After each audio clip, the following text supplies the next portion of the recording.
जारी है। और भोपाल से खबर, जहां पर अमरवाड़ा उपचुनाव में प्रचार का आज आखिरी दिन है। आज बीजेपी कांग्रेस के दिग्गज हुंकार भरेंगे। आखिरी दिन सीएम मोहन यादव भी चुनावी सभा को संबोधित करेंगे।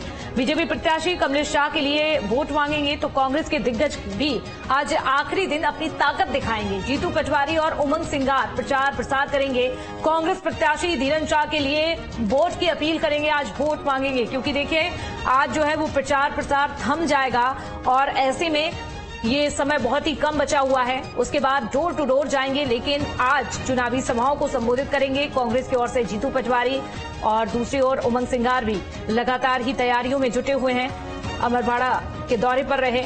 आज एक बार फिर से अमरवाड़ा का दौरा, सीट बहुत ही महत्वपूर्ण है क्योंकि मध्य प्रदेश में अमरवाड़ा पर उपचुनाव होने हैं। ऐसे में बीजेपी की ओर से भी मुख्यमंत्री मोहन यादव लगातार दौरे कर रहे हैं और आज एक बार फिर से चुनावी सभा को संबोधित करेंगे। और चलिए इसी पर ज्यादा जानकारी लेते हैं। हमारे साथ संवाददाता भोपाल से अतुल भी जुड़ चुके हैं। अतुल, आज अब प्रचार प्रसार थम जाएगा, आखिरी दिन है प्रचार का, ऐसे में किस तरह की तस्वीरें निकलकर सामने आएंगी? क्योंकि देखिए एक तरफ बीजेपी की ओर से मुख्यमंत्री मोहन यादव लगातार अमरवाड़ा का दौरा कर रहे हैं और दूसरी ओर जीतू पटवारी और उमंग सिंगार। क्या लगता है किस तरह से माहौल देखा जा रहा है अमरवाड़ा का?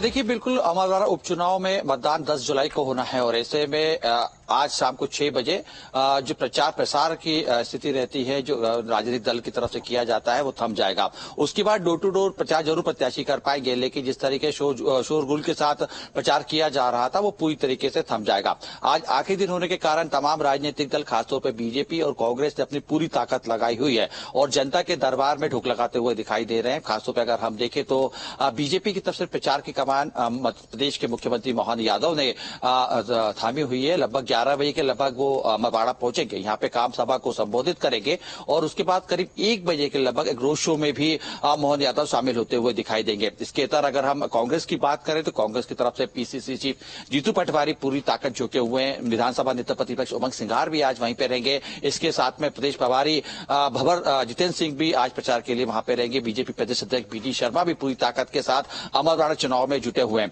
देखिए, दोनों ही राजनीतिक दल को ये पूरा चुनाव जो है साख का चुनाव के तौर पे देख रही है, क्योंकि एक दौर था जब छिंदवाड़ा को कांग्रेस का गढ़ माना जाता था, लेकिन लोकसभा चुनाव में बीजेपी ने पूरी तरीके से इसको हथिया लिया है। क्योंकि अमरवाड़ा छिंदवाड़ा लोकसभा का एक पार्ट है, तो ऐसे में दोनों ही राजनीतिक दल के सियासतदान यही चाह रहे हैं कि अमरवाड़ा को अपनी चोली में लाया जाए। इसको लेके बीजेपी की तरफ से जिस तरीके से हम देख रहे हैं, मध्य प्रदेश सरकार अपनी पूरे जो योजना है उसकी बात जिक्र वहां पे करते हुए दिखाई दे रही है और खासतौर पर जिस तरीके से बीते कुछ महीने के कार्यकाल मोहन सरकार के रहे, तो आने वाले समय में किस तरीके से विकास अमरवाड़ा में किया जाएगा, इसका पूरा एक ब्लूप्रिंट खाका तैयार रखते हुए मुख्यमंत्री मोहन यादव दिखाई दे रहे। संगठन तौर पे भी हम देखें तो 15 प्रभारियों से लेकर बूथ प्रभारियों तक को वहां पे सक्रिय किया गया है। कांग्रेस की अगर हम बात करें तो कांग्रेस जिस तरीके से लगातार हम देख रहे हैं अलग अलग मुद्दों को उठाते हुए दिखाई दे रही है। खासतौर पर जिस तरीके से हम देखें वहां पे जो दल बदल की स्थिति बनी थी, यानी जो बीजेपी के इस समय वर्तमान प्रत्याशी कमलेश शाह जब कांग्रेस के विधायक थे, उन्होंने जिस तरीके से दल बदल किया, उसका एक बड़ा मुद्दा कांग्रेस बनाने की स्थिति में है।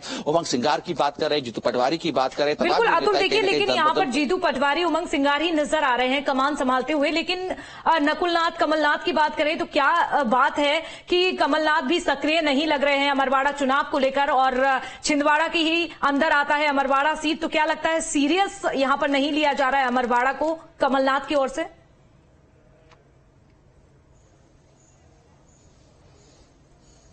देखिए, बिल्कुल बीच में जिस तरीके से हमने देखा था, कमलनाथ जरूर एक दिन के लिए वहां पे पहुंचे थे, उन्होंने वहां पे प्रचार प्रसार भी किया, लेकिन जिस तरीके से हम देख रहे हैं कि कांग्रेस के अंदर समय समय पे एक अंदरूनी जो गुटबाजी है वो सामने खुल के नजर आती हमें दिखाई देती है। खासतौर पर अगर हम छिंदवाड़ा की बात करें, क्योंकि देखिए अभी अभी वहां पे चुनाव लोकसभा का हुआ, तो जिस तरीके से कमलनाथ के जो बेटे नकुलनाथ वहां पे शिकस्त खाई थी, उसके बाद कहीं ना कहीं दोनों ही पिता पुत्र ने छिंदवाड़ा से कुछ दूरी जरूर हम बनाई हुई दिखाई दे रही है। खासतौर पर उपचुनाव की अगर हम बात करें तो उपचुनाव से दूरी बनाते हुए दिखाई दे रही है, जो चर्चा का विषय भी बना हुआ है। बीजेपी इसको वहां पे तंज के रूप में, एक चुटके के रूप में लेते हुए दिखाई भी दे रही है। तमाम जो बीजेपी के नेता जब प्रचार के दौरान जनता से संवाद करते हैं तो कहीं ना कहीं इस बात का जिक्र जरूर करते हैं कि तमाम जो नकुल नाथ परिवार है वो इस चुनाव से दूरी बना रहा है। इसका क्या कारण है, तो इस तमाम इस चीज को लेकर हालांकि देखिए, लेकिन धीरेन शाह जो कांग्रेस के प्रत्याशी हैं वो कमलनाथ के समर्थक माने जाते रहे हैं, कमलनाथ के करीबी माने जाते रहे हैं। तो ऐसे में दोनों ही राजनीतिक दल अपने अपने दाव पेच के साथ चुनावी मैदान में है।